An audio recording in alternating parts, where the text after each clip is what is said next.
الحمد لله نحمده ونستعينه ونستغفره ونؤمن به ونتوكل عليه ونعوذ بالله من شرور أنفسنا ومن سيئات أعمالنا من يهده الله فلا مضل له ومن يضلله فلا هادي له ونشهد أن لا إله إلا الله وحده لا شريك له ونشهد أن سيدنا وسندنا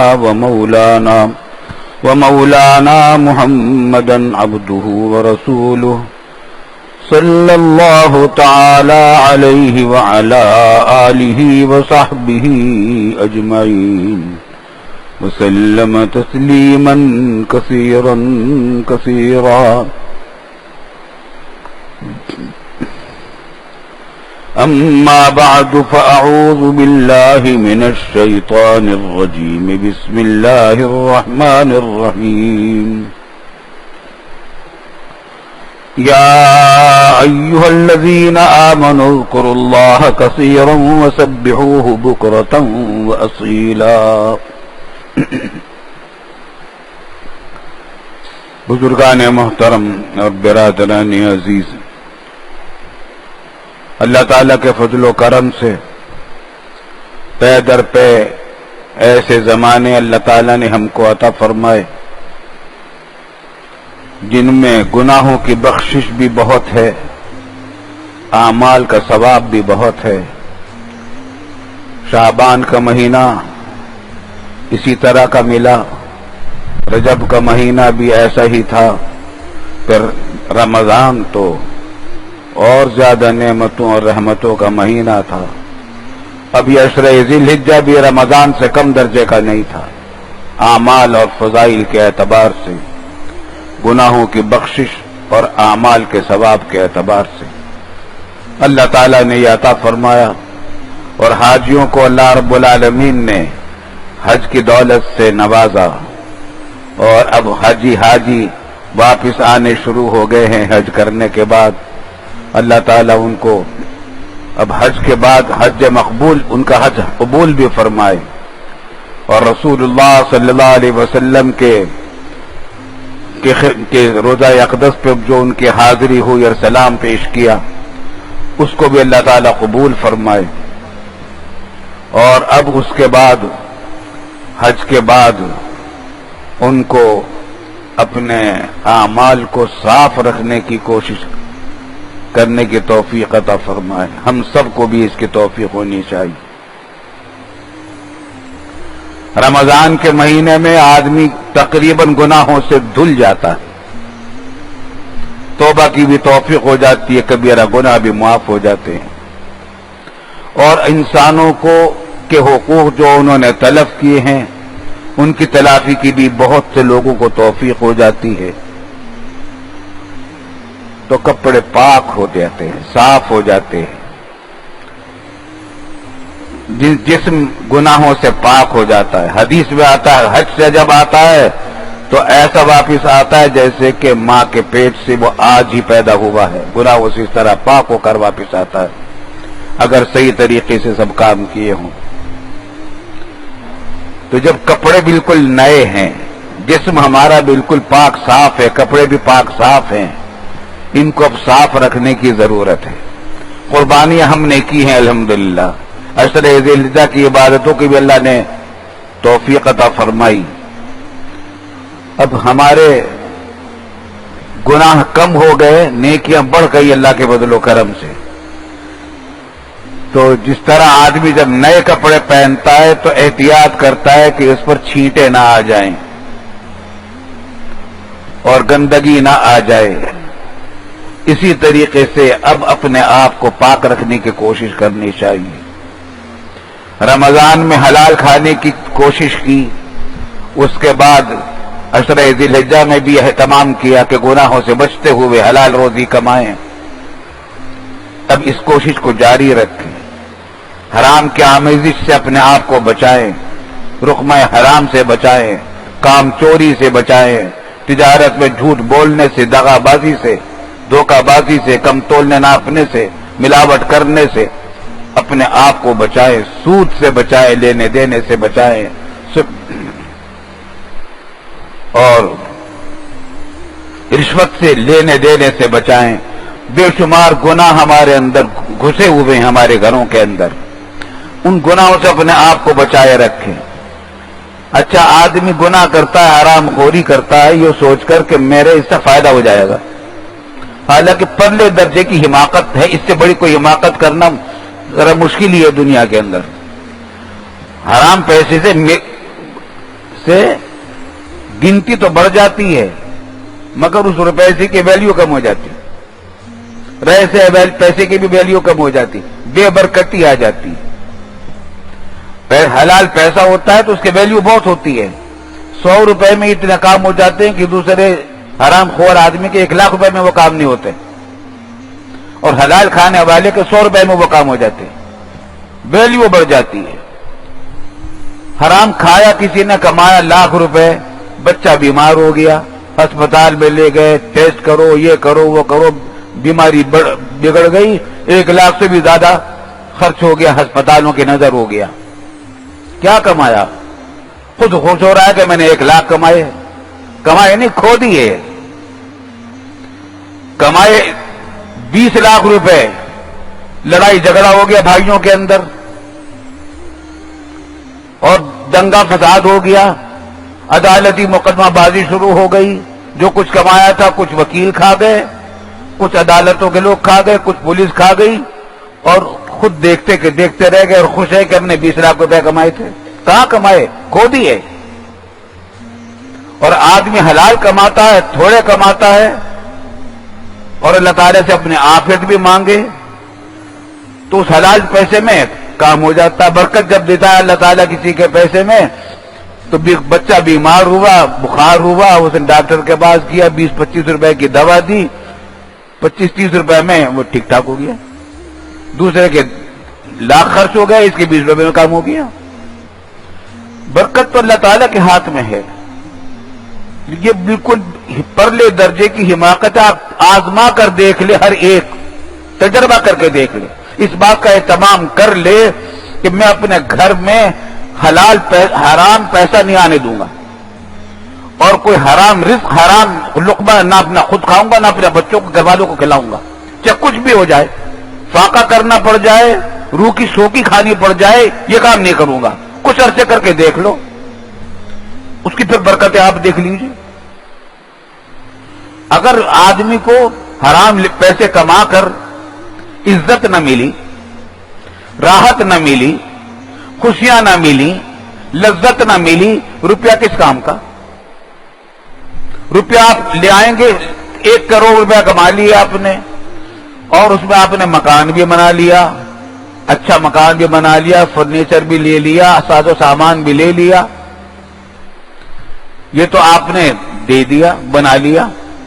کس واسطے بنایا تھا؟ خوشیاں ملیں، راحت ملے، لذت ملے، مزہ ملے، لیکن خدا نخواستہ بیماریاں کھڑی ہو گئی گھر میں، لڑائی جھگڑے کھڑے ہو گئے، بیوی نافرمان ہو گئی، اولاد نافرمان ہو گئی، بھائیوں سے جھگڑے فساد ہو گئے۔ کیا ہوا؟ ہمارے والد صاحب رحمۃ اللہ علیہ نے تفسیر معارف القرآن میں بڑی ایسی بات لکھی، یاد رکھنے کے قابل ہے۔ فرمایا کہ راحت، خوشیاں، لذت اور عزت، ان کا سامان کارخانوں میں بنتا ہے، بازاروں میں بکتا ہے۔ فرنیچر ہے، کپڑے ہے، زیورات ہیں، گھڑیاں ہیں، فلاں فلاں ہیں، کارخانوں میں بنتا ہے۔ راحتوں کا سامان، خوشیوں کا سامان، لذتوں کا سامان، عزت کا سامان کارخانوں میں بنتا ہے، بازاروں میں بکتا ہے، لیکن لذت، راحت، خوشیاں اور عزت کسی کارخانے میں نہیں بنتی، کسی بازار میں نہیں بکتی، وہ تو صرف اللہ کے دینے سے ملتی ہے۔ حلال کماؤ گے سب کچھ ملے گا۔ آج کل بہت سے لوگ کہا کرتے ہیں، بہت لوگ ہم سے ملتے ہیں کہ صاحب کسی نے ہم پر پتہ نہیں کچھ کالا جادو کر دیا، کالا اثر کر دیا، بندش لگی ہوئی ہے، بچوں کے رشتے نہیں آتے، رشتے آتے ہیں تو پھر واپس چلے جاتے ہیں، کسی کاروبار میں ہاتھ ڈالتے تو کاروبار چلتا نہیں، برکت آگے ترقی نہیں کرتا، گاہک نہیں ملتے، صاحب بے روزگاری ہے، ملازمت کے لیے بہت کوشش کرتا ہوں، بلکہ بندش لگی ہوئی ہے، کسی نے بندش لگا دی ہے۔ حالانکہ ٹھیک ہے، بعض لوگ جادو بھی کرتے ہیں، اللہ پناہ میں رکھے، یہ بیماری بھی ہمارے ملک میں پھیل گئی ہے، لیکن اس سے زیادہ خطرناک یہ بات یہ ہے کہ آدمی اللہ کو ناراض کر دے۔ جادو سے زیادہ خطرناک بات یہ ہے کہ اللہ تعالیٰ کو ناراض کر دے آدمی اپنے اعمال سے۔ اگر اللہ تعالیٰ کو ناراض کر دے گا، بتاؤ کہاں سے کھاؤ گے؟ رازق تو وہ ہے، عزت تو اس کے پاس ہے، راحت تو اس کے قبضے میں ہے، اور خوشیاں بھی اسی کے پاس ہیں۔ کہاں سے ملیں گی یہ خوشیاں؟ وہ تو اس کو راضی کرنے سے ملیں گی۔ تو ساز و سامان آپ کروڑوں روپے کا خرید لیجئے، لذتوں کا، راحتوں کا، خوشیوں کا اور عزتوں کا، لیکن عزت اور راحت اور خوشیاں ملے گی اللہ تعالیٰ کی اطاعت سے، اللہ تعالیٰ کی کو راضی کرنے سے۔ اس کو راضی کر لیں، سارے کام آسان ہو جائیں گے۔ اللہ تعالیٰ اس کی توفیق عطا فرما دے۔ تو ہم تازے ابھی بہت سارے گناہوں سے الحمدللہ میں اللہ نے پاک ہونے کی توفیق عطا فرمائی ہے، اس کا اب اہتمام کرنا چاہیے کہ مزید گناہوں سے اپنے آپ کو بچائیں۔ اور اس میں بنیادی بات یہ ہے کہ حلال کمائی کریں، حرام کو گھر میں نہ گھسنے دیں۔ حرام تو اور زیادہ تباہیاں لاتا، جادو سے زیادہ تباہیاں حرام پیسہ لاتا ہے۔ کوئی کہتا ہے صاحب آسیب کا اثر ہو گیا ہے، کوئی کہتا ہے جادو ہو گیا ہے، ہوگا، لیکن اس سے زیادہ خطرناک تو حرام پیسہ کرتا ہے۔ بعض اوقات اللہ تعالیٰ کسی کو دیتا ہے تو جادوگر سے جادو کروا دیتا ہے، جنات سے آسیب کا اثر کرا دیتا ہے۔ لیکن اللہ تعالیٰ سے عافیت مانگو گے تو عافیت ملے گی، اور ملنے کے پھر راستہ یہ ہے کہ اللہ تعالیٰ سے مانگیں اور اس کو راضی کرنے کی کوشش کریں۔ اللہ تعالیٰ ہمیں سب کو توفیق عطا فرمائے۔ ہاں البتہ بعض لوگوں کو ان کے درجات بلند کرنے کے لیے مشکلات میں اور آزمائشوں میں ڈالا جاتا ہے تاکہ ان کے درجات بلند ہوں، تو بعض اوقات نیک لوگوں پر بھی مصیبتیں آ جاتی۔ انبیاء کرام علیہ السلام پر کتنی مشکلات آئیں، آپ کو بھی جادو کیا گیا، آپ کو بیماریاں بھی ہوئیں، لیکن وہ درجات بلند کرنے کے لیے ہوتی ہیں۔ اور مومن کے اوپر جو گناہ آتے ہیں، جو تکلیفیں آتی ہیں، بھی یاد رکھیے، ہر مومن کو جو تکلیف آتی ہے وہ اس کے گناہوں کی معافی کا ذریعہ بنتی ہے۔ حتیٰ کہ حدیث میں آتا ہے کہ کسی کو کانٹا بھی لگ جائے اس سے بھی اس کا گناہ معاف ہوتے ہیں، اور بیماری ہو جائے تو اس سے اور زیادہ گناہ معاف ہوتے ہیں۔ تو اللہ تعالیٰ کی رحمتیں تو بہت پھیلی ہوئی ہیں، بس ان سے مانگنے کی ضرورت ہے۔ اپنے آپ کو رحمتوں کا محتاج بنائے رکھے۔ اللہ ہم آپ کے رحمتوں کے محتاج ہیں، آپ سے ہم مستغنی نہیں ہیں۔ اللہ تعالیٰ مومنین پر فضل فرماتا ہے۔ بعض اوقات یہ بھی ہوتا ہے، یہ بھی آزمائش ہوتی ہے کہ کوئی بہت ہی گناہگار ہوتا ہے، کافر ہے یا فاسق فاجر ہے، اس کو دنیا میں خوب مال و دولت دے دیتے ہیں۔ اس سے بعض لوگ یہ سمجھنے لگتے ہیں کہ یہ بڑا خوش قسمت ہے۔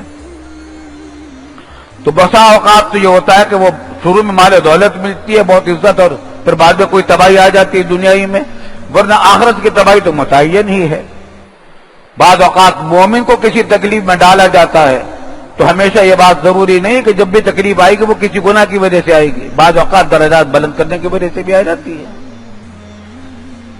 ایک اپنے شیخ سے ہم نے حکایت سنی تھی کہ دو فرشتے مقرر ہیں دنیا میں کام کرنے کے لیے، اللہ تعالیٰ بھیجتے ہیں، اپنے اپنی ڈیوٹی انجام دے کے واپس جا رہے تھے، آفس میں آ کے ملاقات ہو گئی۔ ایک نے دوسرے سے پوچھا کہاں سے آ رہے ہو، کیا کر کے آ رہے ہو؟ کہا کہ ایک آدمی تھا بہت نیک، عبادت گزار، اس کا مرنے کا وقت قریب تھا، اس کو خواہش ہوئی شہد پینے کی، مجھے حکم ہوا تھا اللہ تعالیٰ کی طرف سے کہ اس کی شہد کی بوتل گرا دو جو رکھی ہوئی ہے، گر جائے تو شہد نہ پی سکے وہ. یہ کام کر کے آ رہا ہوں. نیک آدمی کا شہد رکھا ہوا تھا حلال کا، اس کو ضرورت تھی شہد کی، خواہش تھی شہد کی، اس کی خواہش پوری نہ ہو، اس کام کے لیے مجھے اللہ نے بھیجا تھا تو اس کا شہد گرا کے آ جاؤ تاکہ پینا. چنانچہ وہ بیچارہ رخصت ہو گیا، انتقال ہو گیا. دوسرے سے پوچھا تم کیا کر کے آ رہے ہو؟ کہا کہ عجیب بات ہے، میں بالکل برعکس کام کر کے آ رہا ہوں. ایک یہودی مرنے والا تھا،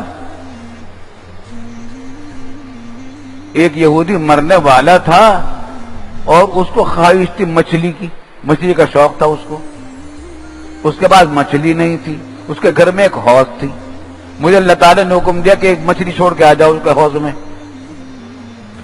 تو وہ مچھلی چھوڑی، میں نے اس نے پکڑ لی وہ، اور وہ کھا رہا ہے. تو ایک دوسرے کو اپنی داستان تو سنا دی، مگر دونوں کے بعد سمجھ میں نہیں آئی کہ کیا ہوا. اللہ میاں سے جا کر عرض کی کہ اللہ سمجھ میں نہیں آئی بات کیا ہوئی.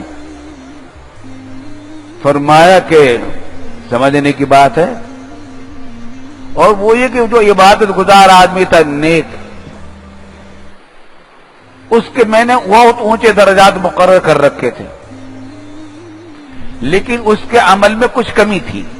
اس درجے پر پہنچنے کے لیے بخشش کا تو سامان تھا، لیکن جس بلند درجے پر میں نے اس کو پہنچانا تھا، وہاں پہنچنے کے لیے اس کے عمل میں کچھ کمی تھی.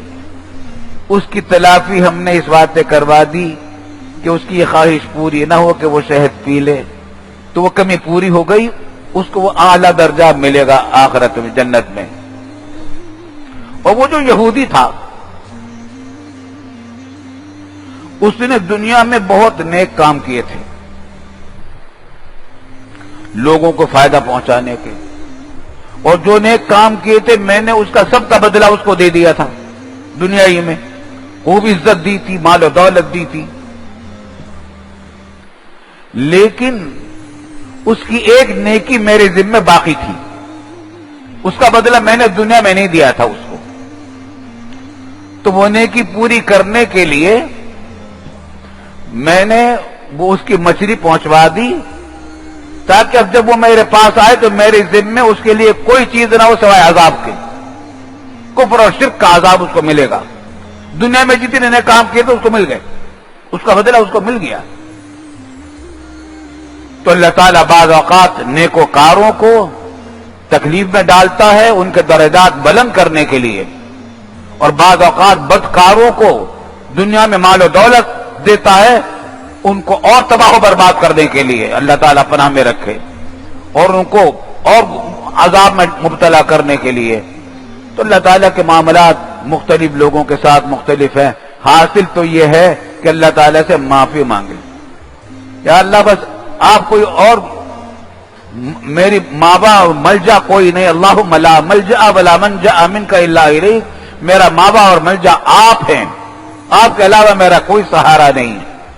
آپ مجھے صحت بھی دے دیجئے، راحت بھی دے دیجئے، خوشیاں بھی دے دیجئے، بیماری سے بھی بچا لیجئے. اور ایک بات بڑی مختصر ہے جو میں آج کہنا چاہتا ہوں. بات یعنی کام بہت مختصر ہے، بہت آسان ہے. جو ابھی میں نے تلاوت کی قرآن کریم کی آیت، یا ایھا الذین آمنوا اذکروا اللہ کثیرا وسبحوہ بکرۃ واصیلا. اے ایمان والو، اللہ کا ذکر کثرت سے کیا کرو. یا ایھا الذین آمنوا اذکروا اللہ ذکرا کثیرا، بہت زیادہ کثرت سے ذکر کیا کرو. وسبحوہ بکرۃ واصیلا، اور اس کی پاکی بیان کیا کرو صبح اور شام، صبح و شام. یہ بہت یاد رکھنے والا حکم ہے اللہ تعالی کا.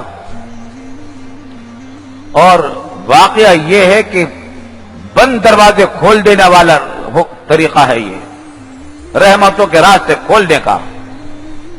اور اللہ کی رحمت کا خاص مورد بننے کا طریقہ ہے اور آسان ترین طریقہ ہے،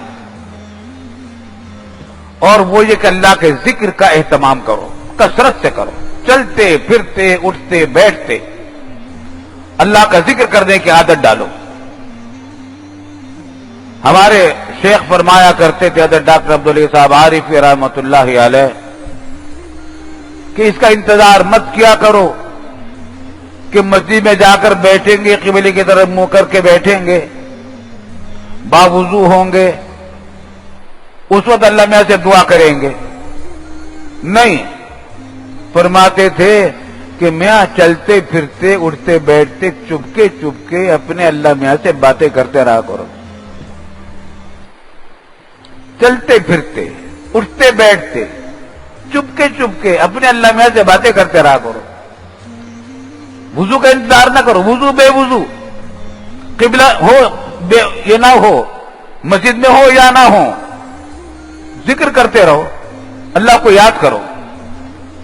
اور جب ہم چپکے چپکے باتیں کریں گے تو ہم تو اپنی باتیں ہی مانگیں گے، ہم تو منگتے ہیں، ہم تو مانگیں گے ان سے، اللہ میرا فلاں کام بھی کر دیجیے، میرا فلاں کام بھی کر دیجیے، میرا فلاں کام بھی کر دیجیے۔ اب دیکھیے صبح سے لے کر شام تک ہمارے دلوں میں کتنی باتیں پیدا ہوتی ہے کہ فلاں کام ہو جائے، فلاں کام ہو جائے، فلاں کام ہو جائے، تو اللہ میں سے کہہ دوں اللہ یہ کام بھی کر دی، یا اللہ یہ کام بھی کر دی۔ دعا بھی ہے عبادت زبردست، حدیث میں آتا ہے کہ دعا عبادت کی جان ہے، جان ہے۔ تو عبادت بھی آپ نے کر لی، دعا کر لی، اللہ کا ذکر بھی کر لیا اور مانگ بھی لیا، اور اللہ تعالیٰ مانگنے والے بندوں سے خوش ہوتے ہیں، بلکہ جو نہیں مانگتا اس سے ناراض ہوتے ہیں کہ مانگتا کیوں نہیں۔ جیسے باپ بچے اگر پیسے نہ مانگے ماں باپ سے، کھانے پینے کی چیزیں نہ مانگیں، ماں باپ کو مزہ نہیں آتا، چاہتے کہ بچے مانگیں اور ہم ان کو دیں تو بچے خوش ہوں، جب وہ خوش ہوں گے تو خود خوش ہوتے ہیں۔ اللہ رب العالمین بھی یہ چاہتے ہیں کہ میرے بندے مجھ سے مانگتے رہا کریں، مانگیں، ادعونی استجب لکم، قرآن کریم میں فرمایا مجھ سے مانگا کرو، میں تمہاری دعائیں قبول کروں گا، تمہیں دوں گا، وعدہ کر رکھا ہے۔ تو عبادت اللہ تعالیٰ سے چلتے پھرتے اٹھتے بیٹھتے کسی چیز کا انتظار نہ کرو کہ قبلے کی طرف منہ کر کے بیٹھیں گے، حتیٰ کہ اگر حالت جنابت میں بھی ہو، غسل جب واجب ہوتا ہے ایسی حالت میں بھی ہو آدمی، اس میں صرف قرآن کریم کو پڑھنے کی اجازت تو نہیں ہے، لیکن قرآن کریم کے علاوہ ہر ذکر کیا جا سکتا ہے، ہر دعا کی جا سکتی ہے۔ تو دعا کیجیے اللہ تعالیٰ سے، یا اللہ یہ کام بھی کرا دیجیے، اللہ یہ کام بھی کرا دیجیے، یا اللہ میرے یہ کام بھی کرا دیجیے۔ آپ ایسا کر کے دیکھ لیجئے، ایسا معلوم آپ محسوس کر لیں گے کچھ ہی عرصے میں کہ آپ جس کام پہ ہاتھ ڈالتے ہیں دروازے کھل جاتے ہیں، کام آسان ہو جاتے ہیں، اللہ تعالیٰ کے ساتھ ایک آپ کا تعلق بڑھتا چلا جاتا ہے۔ اس کی عادت ڈالیے۔ بہت سے لوگ یہ بھی کہا کرتے ہیں کہ میں ایسے ذکر سے کیا فائدہ، کہ آدمی کا دھیان تو کسی اور کی طرف لگا ہوا ہے، ہاتھ میں تسبیح ہے۔ ایسا ہوتا ہے نا بہت سارا، تسبیح آدمی کے ہاتھ میں اور باتیں دوسرے سے بھی کر رہا ہے اور کچھ کام بھی کر رہا ہے۔ خوب سمجھ لیجیے یہ بھی بیکار نہیں ہے، کیونکہ اس کے اندر ایک کام تو پھر بھی ہو رہا ہے، زبان تو پھر بھی اللہ کا کام کر رہی ہے، دل نہیں کر رہا، لیکن زبان تو مشغول ہے اللہ کے ساتھ۔ اللہ تعالیٰ کو یہ بھی پسند ہے۔ بے دھیانی بھی تم ذکر کر دو میرا، اللہ تعالیٰ اس سے بھی راضی ہوتا ہے۔ تو بے خیالی میں بھی کر دو، اور جب بے خیالی میں کرنے لگو گے تو خیال کے ساتھ بھی کرنے کی توفیق ہونے لگے گی اور ہوگا۔ عادت ڈالیں ذکر کی، اور بات بات میں دعائیں مانگیں۔ اور اس کا بہت اچھا طریقہ ہمارے حضرت نے فرمایا کہ ذکر کرنے کی عادت کا ایک طریقہ یہ بھی ہے کہ اس کی عادت ڈالے کہ صبح سے لے کر شام تک جو آپ کی مرضی کا کوئی کام ہو گیا ہو، جس سے آپ کو خوشی ہوئی ہو، راحت ملی ہو، مرضی کے مطابق ہو گیا، چاہے چھوٹا ہو یا بڑا، اس پر الحمدللہ کہہ دیا کرو، آہستہ سے کہہ دو الحمدللہ، یا اللہم لک الحمد ولک الشکر، ورنہ الحمدللہ کہہ دو۔ جو اردو میں کہہ دو، اپنی زبان میں کہہ دو یا اللہ آپ کا شکر، اللہ تعالیٰ ہر زبان جانتا ہے، اللہ کا شکر ادا کر دو۔ اس کی عادت ڈال لے صبح سے لے کر شام تک. جتنے کام آپ کی مرضی کے موافق ہوتے ہیں، صبح کو آپ کی آنکھ کھل گئی جس وقت اٹھنا چاہتے تھے اور تندرست اٹھے آپ، اللہم لک الحمد ولک، یا اللہ آپ کا شکر ہے. نماز جماعت سے مل گئی، یا اللہ آپ کا شکر ہے. دفتر جا رہے تھے، ٹریفک جام نہیں ملا، راستہ آسان مل گیا، یا اللہ آپ کا شکر ہے. وقت پر ڈیوٹی پر پہنچ گئے، دکان پر پہنچ گئے، اللہ آپ کا شکر ہے. دکاندار ہیں آپ، گاہک آ گیا، الحمدللہ. سودا ہو گیا، الحمدللہ. گھر آئے، بچے کو دیکھ کر خوشی ہوئی، ہنستا ہوا بچہ آیا، الحمدللہ. بیوی کو دیکھا، اس کو تندرست اور خوشحال میں دیکھا اور اچھے موڈ میں دیکھا تو الحمدللہ. تو اس کی عادت ڈالیں. اور اس کی عادت قرآن اچھا ہے تو معمولی سا چھوٹا سا عمل ہے، لیکن یہ اتنا بڑا عمل ہے کہ اس کے اندر آپ تصور کیجئے کہ کتنا بڑا عمل ہے. اللہ کو اتنا پسند ہے، اتنا پسند ہے، اتنا پسند ہے کہ جنت میں جا کر ساری عبادتیں ختم ہو جائیں گی، لیکن یہ شکر کی عبادت غیر اختیاری طور پر جنتیوں کے سے اس طرح جاری رہے گی جس طرح ہمارا سانس، ہم ارادہ نہیں کرتے سانس کا لیکن سانس آتا رہتا ہے. اسی طریقے سے حمد اللہ تعالیٰ کی جاری رہے گی اور اللہ تعالیٰ کا شکر جاری رہے گا. اللہ تعالیٰ کو اتنا پسند ہے کہ جنت میں اور کوئی عبادت نہیں ہوگی، نہ نماز، نہ روزہ، نہ حج، نہ زکوٰۃ، نہ تبلیغ، نہ جہاد، کچھ نہیں. عیش ہی عیش، راحت ہی راحت، مزے ہی مزے. لیکن یہ عبادت پھر بھی چلتی رہے گی اور غیر اختیاری طور پر چلے گی. اللہ تعالیٰ کو اتنا پسند ہے. اور آپ ذرا اس کا بھی تصور کیجئے، کتنی کتابیں آئیں اللہ تعالیٰ کی. ابراہیم علیہ السلام کے اوپر کئی صحیفے نازل ہوئے، اور داؤد علیہ السلام کے بعد زبور نازل ہوئی، موسیٰ علیہ السلام کے اوپر تورات نازل ہوئی، عیسیٰ علیہ السلام پر انجیل نازل ہوئی، حضور صلی اللہ علیہ وسلم پر قرآن کریم نازل ہوا. اور یہ قرآن کریم پچھلی تمام کتابوں سے آگے بڑھ کر یہ کہ یہ قیامت تک کے لیے ہے، معجزہ بنا کر بھیجا گیا ہے. پچھلی کتابیں تو محفوظ نہ رہی، قرآن محفوظ رہے گا. تمام کتابوں میں سب سے عظیم کتاب قرآن ہے نہیں سب سے عظیم؟ اس کو کہاں سے شروع کیا اللہ تعالیٰ نے؟ الحمدللہ رب العالمین سے شروع کیا، سورہ فاتحہ.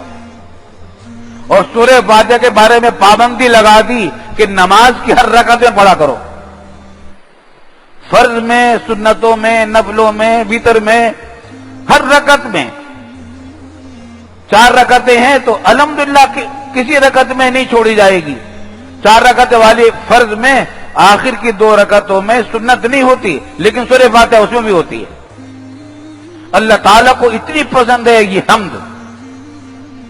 اور پھر اس کے معمولی اثرات نہیں ہے، وعدہ ہے لئن شکرتم لأزیدنکم، اگر تم میرا شکر ادا کرو گے میں تمہیں اور دوں گا. تو شکر کرنے میں یہ مزید فائدہ ہے. اللہ تعالیٰ راضی ہوتے ہیں اور وعدہ کر رکھا ہے کہ شکر تم کرو گے تو میں اور دوں گا. بچے کو آپ نے ہنستا کھیلتا دیکھا، انشاءاللہ آپ اس سے زیادہ دیکھیں گے. بیوی کو آپ نے اچھی حالت میں دیکھا، اس کے ساتھ حالت میں دیکھیں گے. کاروبار میں آپ نے ایک گاہک کو اچھا دیکھا تو آپ نے اس کے بعد آپ کو اچھے گاہک آئیں گے. زندگی میں کاموں میں سہولت ہوئی تو اور سہولتیں پیدا ہوں گی. آپ دیکھتے جائیے، اس کی عادت ڈالتے جائیے، شکر ادا کرتے جائیے، کمائی کرتے جائیں دین کی اور دنیا کی. دنیا کا فائدہ یہ کہ کام آسان ہوتے جائیں گے، آخرت کا فائدہ یہ کہ اللہ تعالیٰ راضی ہو جائے گا. اللہ تعالیٰ کو پسندیدہ ترین عبادت ہے. پھر یہ کہ ذکر ایسی چیز ہے کہ کسی عبادت میں اللہ تعالیٰ نے یہ نہیں کہا کہ تم کثرت سے کیا کرو. نہ نماز کے بارے میں کہا، نہ حج کے بارے میں کہا، نہ روزوں کے بارے میں کہا، نہ زکوٰۃ کے بارے میں کہا. فضیلتیں تو بہت ہیں لیکن یہ نہیں کہا کہ کثرت سے کیا کرو. کچھ مقداریں تو مقرر کر دی کہ یہ تو ضروری ہیں، اس سے زائد کرو گے تو ثواب ملے گا، بہت بڑے اجر و ثواب ہے.